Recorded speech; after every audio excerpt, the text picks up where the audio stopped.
El planteamiento que nosotros haríamos es que cualquiera de las comparecencias que se aprueben o se den, siempre sean con un espíritu de construcción, sí crítico, sí de llegar al fondo de los temas, sí de análisis, sí de cuestionamiento, pero respetuoso. Porque casi siempre en estos ejercicios de la permanente se da como un deporte nacional el citar a un funcionario y a otro, y a veces se desvirtúa más por la denostación, se desvirtúa más por el show mediático y no por encontrar un fondo de solución. Los temas hoy son muy importantes para la nación, a todos nos interesan que se resuelva, pero ojalá tanto senadores como diputados estén a la altura en esas mesas de diálogo, de discusión, quizá de crítica, pero con un objetivo central. Nosotros esperamos que se discutan los temas y salgan resultados y no un mero show mediático. Bueno, nosotros observamos más que algunos puntos de acuerdo de algunos diputados de algunas bancadas tienen un fin más de ajuste de cuentas que realmente de un análisis serio y profundo sobre la problemática del país. Lo que algunos pretenden es desquitarse de eso mismo que ellos han dicho, de esa guerra en Twitter, de esos comentarios, de esos aspectos de el costo político que les ha generado la reforma laboral por no hacer uso de sus mayorías, por haber pateado el bote, como coloquialmente se dice, más de 150 días en ese tema, y entonces hoy tratan de alguna manera, con una confrontación directa, citar a los secretarios sin un objetivo. Nosotros confiaríamos en que ahí se vean posturas claras de, pues sí, de legisladores preocupados por la dinámica que critiquen, pero con objetivos claros y precisos, sin un mero desquite, no un mero ajuste de cuentas, o no un ver ahora va la mía, ¿no?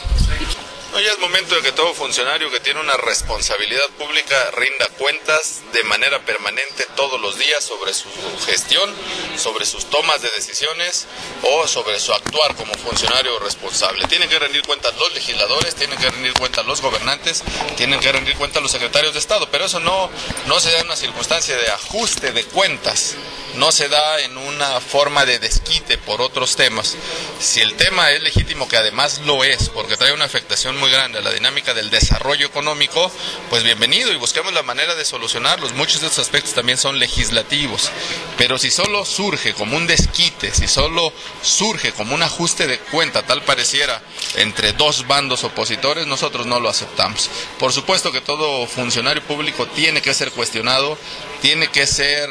responsable de su función, pero con acciones y hechos concretos, sino de la otra parte también vemos muchos vacíos.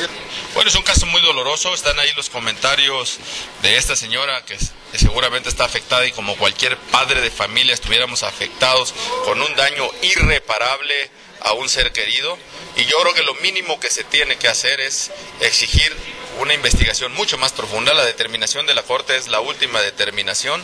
pero a veces la Corte se ha equivocado. Aquí lo que habrá que revisar es si fue una equivocación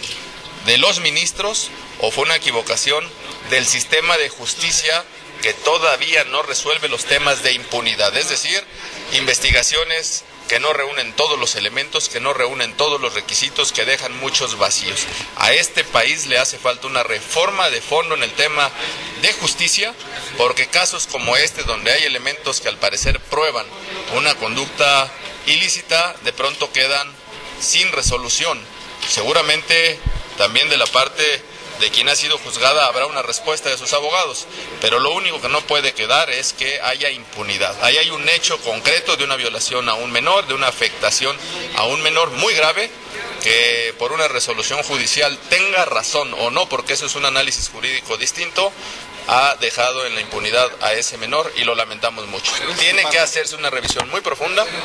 de este esquema y deslindar responsabilidades, aun cuando son aparentemente los máximos garantes del sistema de justicia. Bueno, y en este caso lo primero que habrá que ver es si el procedimiento estuvo mal, si faltó algo, si hay algunos responsables. Eso sí se puede revisar, porque finalmente la determinación de la Corte es en términos estrictamente jurídicos, sobre elementos documentales, sobre pruebas, sobre procedimientos, y si falta algo, desgraciadamente el sistema de justicia así es y no debemos de compartirlo jamás, pero entonces ahí lo que hay que resolver es que el sistema sí funcione, sí sancione a aquellos que son responsables de una conducta ilícita y a los que no les determine su total y absoluta libertad. Pero eso es un tema que todavía nos cuestionamos en México y es desgraciadamente muy lamentable, porque los responsables y los culpables muchas veces están fuera y los que no tienen alguna responsabilidad están ocupando las cárceles de manera muy grave y lamentable. Bueno, habrá temas de debate en la agenda política sobre el tema de Pemex y algunos otros puntos generales sobre iniciativas y puntos de acuerdo. Parece que será una sesión tranquila, seguramente rondará el fantasma del Estado de México. Ahora con eso de que el diputado 501 ya tiene un aspirante a suplirlo, al diputado 501, y lo digo con mucha responsabilidad, porque ahora hasta en las propuestas de campaña resulta que en una entidad se propone eliminar el YETU, un impuesto que no corresponde a una entidad, lo cual se habla de engañar a la gente, de engañar a los electores, y además de una aspiración que nosotros en su momento dijimos desde la Cámara de Diputados. El freno de las reformas del país está en el Estado de México por los procesos electorales. El gobernador del Estado de México le ha metido freno a estas reformas y hoy no lo comprueban. Si su candidato hoy sale a decir que va a cambiar el YETU, es porque cree que tiene segura a la bancada del PRI, que es mayoritaria, para hacer exactamente lo mismo que hace el gobernador en turno. Bueno, todo tipo de propuestas tienen que analizarse, tienen que valorarse, y yo lo que pediría es que sobre esas propuestas hubiera un análisis económico mucho más profundo y sobre eso hubiera respuestas concretas. No, yo creo que es un proceso que está empujando. Yo he estado cerca de ese proceso, lo que he visto es actores muy interesados. Por ejemplo, la diputada Josefina Vázquez Mota estuvo en la reunión con los Mazaguas, estuvo allá en el municipio de San Felipe del Progreso y muchos medios no lo registraron. Ciertamente su agenda era complicada y ella tenía que regresar a una determinada hora, pero estuvo acompañando como estuvieron otros actores, y lo que ahora requerimos es mucho mayor presencia. Aprovechando para decir, porque muchos dicen que ya en el Estado de México no hay nada que hacer, por el contrario, nosotros observamos y respetamos y no vamos a caer en lo fácil que hacen algunos de que cuando una encuesta no les favorece la descalifican y que cuando les favorece echan campanas a vuelo y la alaban.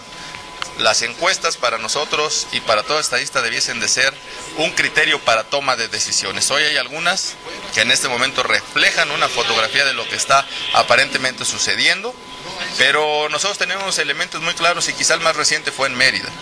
donde decían que íbamos 35 puntos abajo en un proceso electoral, donde jamás estuvimos a esa distancia, pero tuvo efectos, paralizó a las estructuras, bajó el ánimo de muchos de los actores políticos del PAN de allá. El mismo día de la elección se decía que íbamos 12 puntos abajo y la elección se resolvió por menos de 2 puntos de diferencia. Es decir, la elección estuvo empatada todo el tiempo, pero tuvo un efecto paralizante porque muchos hicieron caso irrestricto al pie de la letra de lo que decían esas encuestas. Para nosotros hoy son una fotografía, las tomamos en consideración, pero lo que nos queda es remontar con la convicción de que solo será el trabajo, las propuestas serias, las que nos ayudarán a remontar el escenario. Pero proponer temas que no corresponden, como en el caso de Erubiel Ávila, que